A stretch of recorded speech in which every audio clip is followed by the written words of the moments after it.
Hey everyone, it's Richard Payne here from Keller Williams Lake Realty, Halifax Homes and Lifestyles, and sat outside on a pretty cold day at the start of October, but this is the start obviously of the fall market. So we want to give you the stats and everything that happened back in September so that you can stay informed, understand the market and really see like what's changing. So to give you a little view of the background here, there you go, Bedford Basin. Hey everyone, so what happened in September? Because we're at the start of October and it's the fall market. So the biggest question is, did we stay in the same kind of market, that seller's market that we've really seen all year so far? Kind of started, I think it was back in February.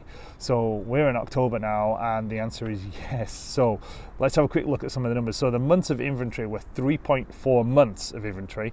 We had 1,600 homes that are still active actually for sale, but we sold 483 homes in the month of September. Now the average price, and this is really interesting, the average price of everything that sold was $349,499 to be precise. And that equated to 96.9% of the actual asking price. So when you look at that, we are up 7.2% on the year compared to like the whole of 2018. So in terms of a price jump, that's pretty good. Like to actually come up at $350,000 average price. I remember like 2 years ago, we were talking the average price in Halifax was down to kind of around the $309,000. Well, now for September 2019, it's $350,000. Now days on market, 60 days on market compared to 82 days on market. So it's come down from last month. And that's certainly something that we're seeing is that, you know, houses are starting to get priced appropriately. It's certainly calmed down in September. It wasn't as busy as we have been. And I think one of the reasons for that is, you know, it's September. Kids go back to school, everybody starts kind of calming down a little bit and kind of thinking, okay, let's have a little bit of a break here because, you know, the full market, we do see a little bit of an increase.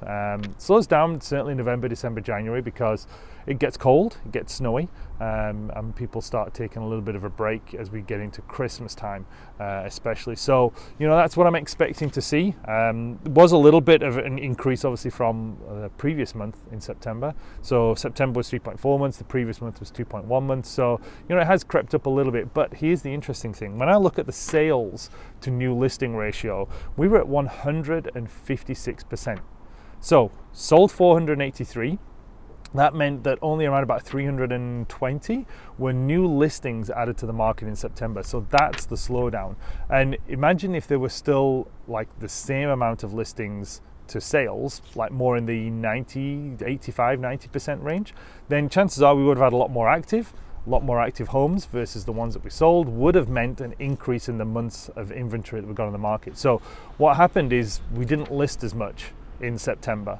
We sold just as much in September 19 as what was kind of September 18, and that's why we are still sitting down at 3.4 months. Now, some of the best markets, Bedford went back, that's where we are now, sunny Bedford, went back into number one spot, 2.7 months of inventory, 48 homes sold, 86 days on market, average price of $441,000. So Bedford is back in the top spot. Number two, it was, as the wind plays havoc with me here, was Timberley, Upper Tantallon area, 42 homes sold there, average price $331,000, 4.4 months of inventory. And coming in at number three, and this is the interesting thing that we're going to get into, is number three was Fairmount Clayton Park, Rockingham.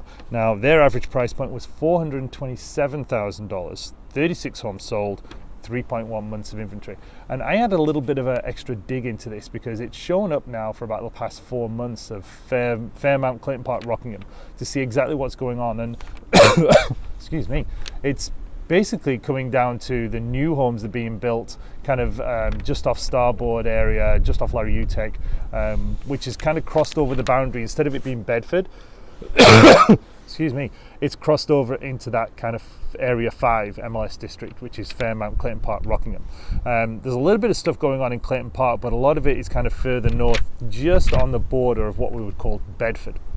So it's new houses being built, and obviously with Parks of Bedford West being so popular, some of that's calmed down a little bit just because they're not building as many there. They're starting for the new area, the fourth area of Parks of Bedford West to turn up.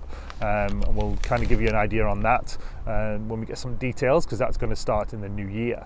And I think what's happened is people have started staying close to that Parks of Bedford West, but looking at the Larry Utek Boulevard, the new 102 junction of Larry Utek there, and that's what they're looking at. So that's what's going on there. Now, when we looked at the average price at being $350, there were 8 homes of over $1 million sold. A couple in South Halifax, a couple in Hammond's Plains, and a couple actually up in Elmsdale. Now, Elmsdale, you wouldn't expect $1 million homes, but these were Grand Lake properties. So kind of right on the border of, would you call it Grand Lake? Would you call it Enfield? Technically it falls into Enfield, but really it was Grand Lake. So what else can we see here? Yeah, I think that's it. So basically, it's been a pretty good month in September. October is obviously going to be interesting to see how that one shapes up. We've got some buyers that are looking right now, so we do know that people are still out there looking. And it's going to be a good one to see how it actually shapes up as we get towards the end of the year. But I think it's just going to keep continuing. I think the months of inventory is definitely going to increase as we get towards the slower months of the year, the Novembers and the Decembers and the Januaries. So stay tuned. If you've got any questions, you know how to get us. Details are kind of coming up below me here, as well as the usual places. But stay tuned, as we're going to put out a lot more content in the next few months, and some interesting changes coming up for 2020, that's for sure. All right, take care. You know how to get me if you need me.